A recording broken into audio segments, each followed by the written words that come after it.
یہ بھی ایک حدیث پاک کا مضمون ہے کہ اس دل کو بچوں صاف رکھو، اس میں کسی کی نفرت نہ آنے دو، کسی کا بغض نہ آنے دو، کسی کا حسد نہ آنے دو، کسی سے کینہ نہ رکھو۔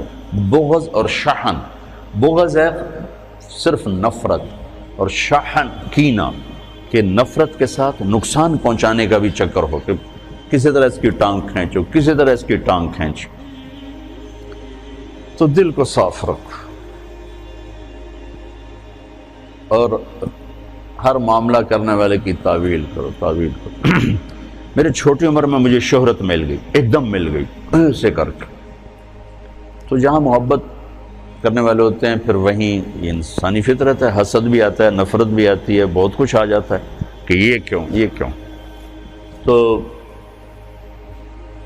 مجھے ایک بہت بڑی مشکل کا سامنا کرنا پڑا، جھوٹے الزام اور بہتان، بہتان، بہتان، ہذا سبحانک ھذا بہتان عظیم، ایسا قصہ۔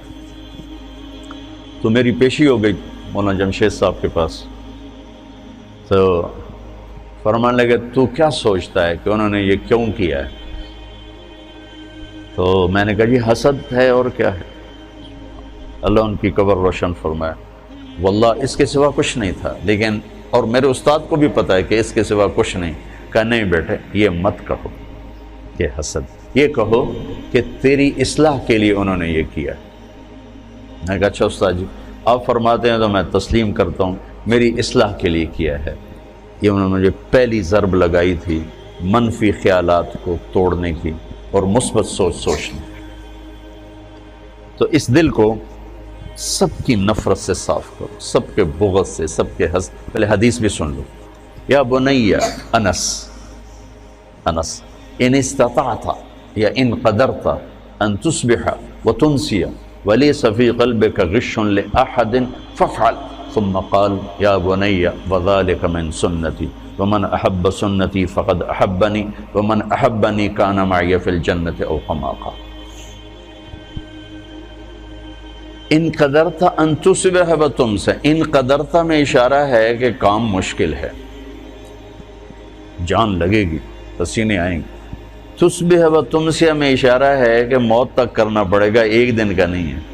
جیسے کپڑے آج دھلے ہیں، یہ 2 دن، کل انہیں پھر دھونا پڑے گا، پرسوں پھر دھونا پڑے گا، کیونکہ میلے ہو جاتے ہیں، پھر دھونا پڑے گا۔ تصبح وتنسی میں اشارہ ہے کہ یہ کام ساری زندگی کرنا پڑے گا۔ کیا کہ اپنے دل کو سب کی نفرت سے، غش سے، کھوڑ سے، غل سے پاک کرو۔ اور آپ عجیب رحمت للعالمین، اپنے نبی کی رحمت للعالمین ہی دیکھو، آپ نے فرمایا لے احد، لے مسلم، لے مومن نہیں، لے احد۔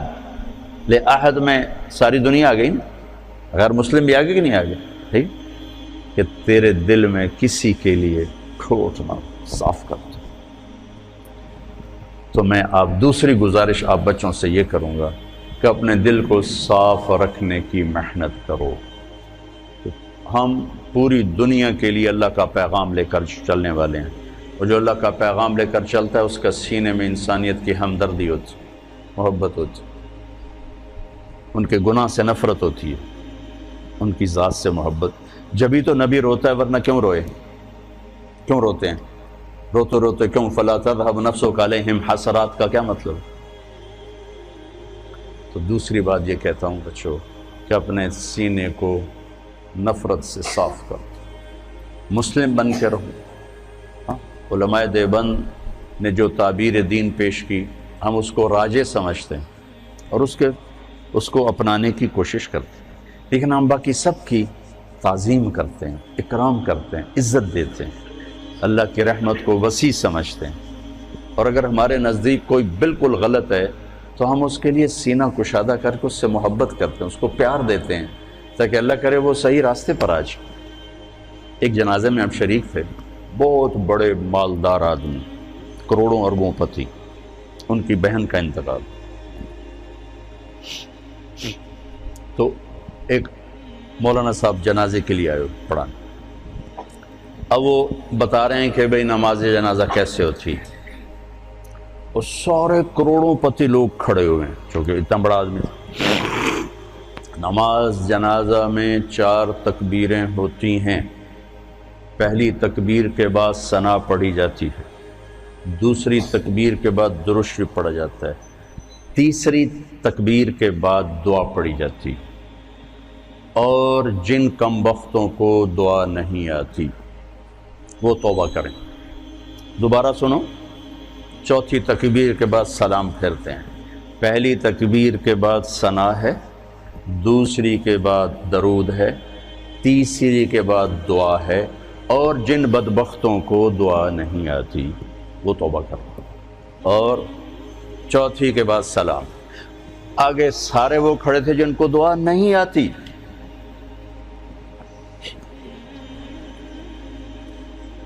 اور یہ ان کو پہلے کم بخت بنا دیا پھر بدبخت بنا دیا۔ تو اب ان آدمیوں کا دروازہ کھلے گا کسی مولوی کے لیے؟